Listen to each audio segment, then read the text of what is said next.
Okay, recording. Paul, this is a continuation of the interview. Now we are going into sports.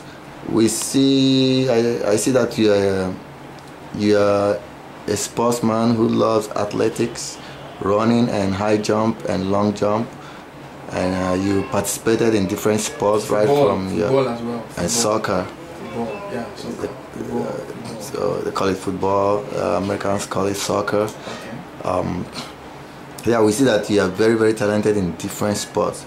Among all these sports, which one do you specifically love most? Yeah, that has to do with long jump. Long jump. Yeah, long jump. Now, what dream or what vision do you have for sports like long jump and athletics and run? What dreams or vision do you have for it? What plans do you have for it from now till 2016? From now to 2016, first and foremost, although I've been hidden, I've been to myself for a very long time. I've not been coming out to showcase my talents and lots more. But from this 2013, I'm going to start up from the grassroots, attend minor competitions here and there, start showcasing my talents from this to this competition, this festival, this sport festival, from one to the other, gradually. Yes. Till Rio 2016. I remember I said, watch out for me. Rio 2016, long jump. I'm going to break that record. I'm not boasting. I'm saying it because of what I have. And I earlier said, I've been hidden. I've not come out. Now I'm coming out for the world to see me and know me. Okay. I've seen some of your pictures in your secondary school days, your high school days. Back then. Yes, and what advice do you have for the government concerning sports for the youths like you, especially the hidden talents? What advice do you have, or what ideas or suggestions will you give to government to develop and improve sports for the youths in Nigeria, so Yes. that we can go outside the world and showcase that Nigeria has talent? Yeah, let me talk about that. I've been looking for an opportunity to express myself as regards this question. Advice to the government. Yes. Let me take myself as an example, for instance. I was very good in school, a good athlete, good track and field, play football and lots more. But I'm here today, just here. I've been isolated, but coming out now by the grace of God. If it was that the government took notice of me while I was performing, I wouldn't have been here today. I would have been winning medals for my country, breaking records. But they just took me for my period of glory. Thereafter, they forgot about me. And I'm sure this is happening to a whole lot of people out there. A whole lot of people out there. When a government official is invited for a sport festival or a sports competition, they will just go there, watch, applaud, give any reasonable entitlement, or should I say entitlement, give any reasonable gifts or award or medal that is to be given without taking note of the athlete in particular. I'm talking about grassroots sports, raising grassroots sports, which they are not doing. The grassroots sports which they are having now has to do with the ones in stadium where they will pick this person, they'll say you have to join this club before you can be this. It is not done that way. Go to the secondary schools, spot them out. You, the government, should bring them out. When you bring them out, you train them. They are good. All you need to do, make them smile, make them happy, whatever they need, give to them and train them. Help them to improve on their talent. And I tell you, they will never leave this country to represent another country. They will never run away from this country. because of what you have done for them. But the fact that you are saying you are having a grassroots sport organization, raising up young, talented youths to become the best in the world, how are you doing that? Are you going to the schools? Are you spotting them out? Okay, after spotting them out, are you giving them calls? Are you knowing how they are faring academically, financially? Do you know what their family is going through? You don't. Please, I want the government to take note of that. Bring them out, retain them, include them into the society, help them to grow. And I tell you, Nigeria will be the best in sports. We are talented, we are good, but it's just that. May God help us. May God bless Nigeria. Thank you very much, Mr. Paul. What about those in the high school and secondary school that are very, very good in sports? What advice are you going to give to them? Some of them have given up, some of them have been frustrated out of their talents or their gifts or their skills. And what advice do you have for them? Then what advice do you have for those that have just left sports because money has been on their mind?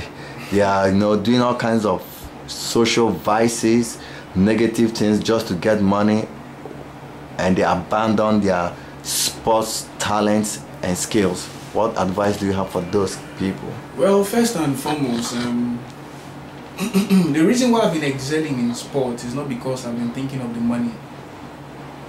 To me, sport is fun. Sport is something I love doing. Although it's taxing, yes, I know. Sport is fun. Sport is something you should do and be happy about. Don't think about the money will come.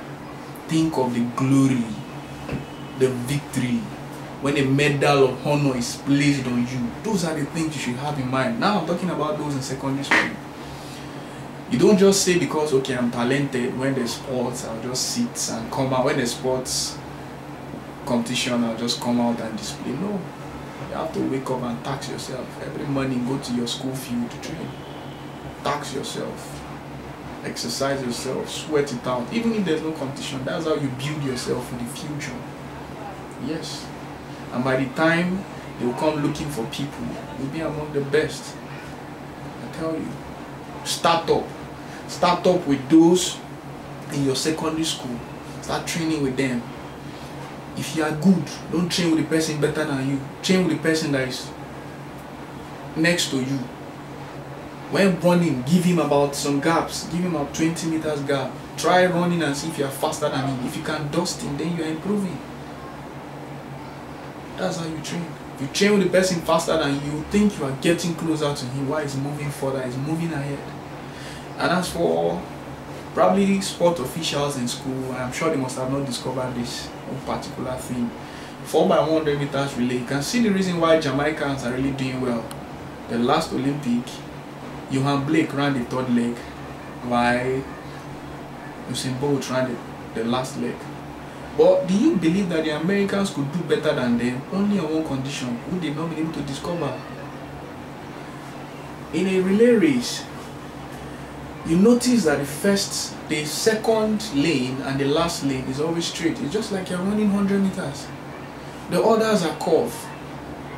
While running, you will be faster on a straight lane than a curved lane.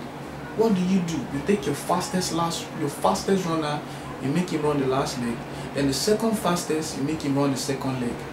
The third fastest, who must be very fast, make him start up the race. While the third runner should just be there. I'm sure he'll be very fast, but put him there. Why? What does he need to do? Cover up. It's not easy for somebody faster than him, who must have had about 5 to 10 meters gap, to catch up with him or overtake him. If he catches up with him, he will be there, but he cannot beat him before giving to the last person. So they need to discover that. Make your fastest runner to run the last leg. Make the second fastest runner to run the second leg. The third should run the first leg, while the fourth should run the third leg. That's what I want officials to understand, to take note of. And as regards those who have left sports because they've not seen the money, they've not been able to get money here and there, they've not been spotted to represent the country. So because of that, they now went into social vices and lots more, started misbehaving and doing all those nonsense.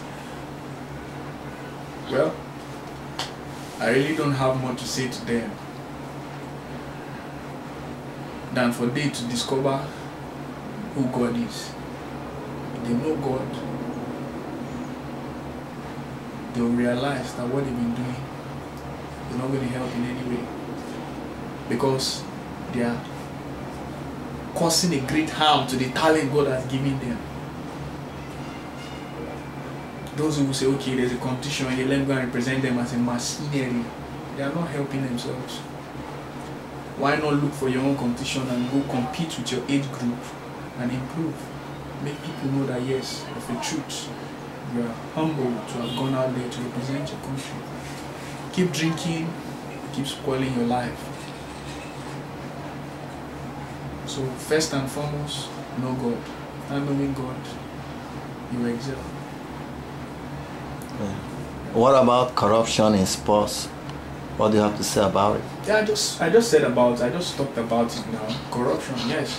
How does it come about? Is it not bringing machineries? Or are you talking about the money aspect of it? In all aspects. Yes, corruption. Well, I don't really attribute corruption in sports to money, or no. I attribute corruption in sport to machineries. Yes. When they don't take the right age group for a particular sport, they are cheating. That's corruption. Yes. They don't take the right age group. Like in sport, in football, let's say under 17, and you're taking a 31-year-old guy because he's young and cool to represent under 17 for what? It doesn't make sense. If they keep doing that, the younger generation will not grow. And by the time they get there, they'll say this one is older than this. It shouldn't be done. They should recognize the fact that they are over, get those that can represent them at that age group. And those who are over can still compete ahead. It's not over because you have passed the age. You can make it in life. Then as regards the money, the monetary aspect, those of you squandering our money, be careful. Don't think you are eating the money now and it's affecting us who are not in charge of the money. It's going to affect your generation. Because by the time you leave that office, another person is going to take charge. And if that person should continue in that corruption, your family is going to be affected. So take note. Start it up now. Live right. Spend the money right. Don't spend the money because you want to eat the money. Spend the money because we need to develop in sports. That's the most important thing. We all need to grow. And I tell you, by the time you start doing that, you will smile and you smile. Nigeria will rejoice and victory will be ours. Okay.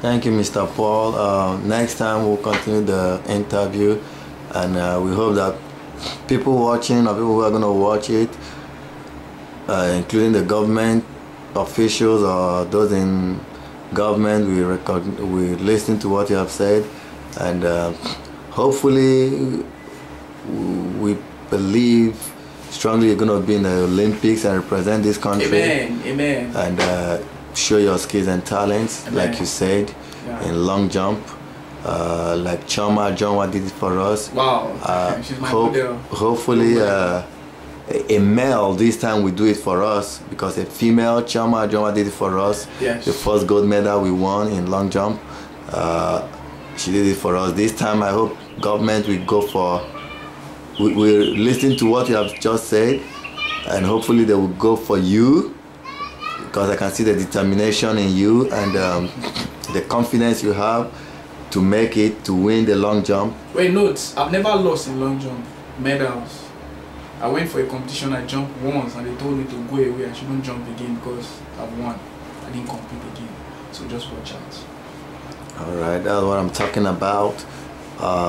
Those listening, those watching, this is me, Paul, from Delta State, one of the great talents we have in long jump in Nigeria.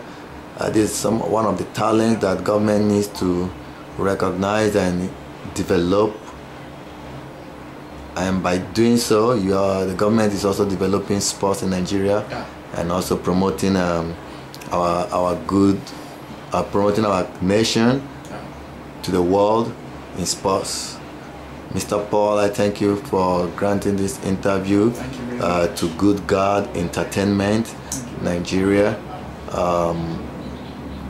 We are proud of you, and we hopefully wish you come back for another interview. Thank you and God bless you. From GoodGod Entertainment, we say goodbye. Thank you.